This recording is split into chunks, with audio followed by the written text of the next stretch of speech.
Hello বন্ধুরা, দেখেন আমাদের ছোট মিয়া যখন খুবই ব্যস্ত থাকে, খুব কাজকর্ম নিয়ে ব্যস্ত। ওনার ডিউটি হচ্ছে সারাক্ষণ এগুলোকে নামাবো, উঠাবো, সাজাবো।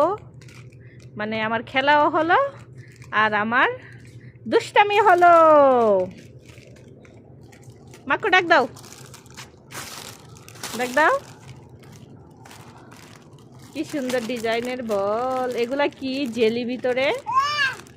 হ্যাঁ, এখানে বল, এই যে দেখেন, এই যে বলগুলা ডেপ দিলে ভিতরে লাইট আছে। আমি দিলে কি লাইট জ্বলে না? আলি দিলে লাইট জ্বলে। এই তো লাইট জ্বলেছে। হ্যাঁ, সুন্দর। আল্লাহ সব নামাইতেছে আবার। হ্যাঁ, আমি নামাইতে কইছি তোমার ফুলারে।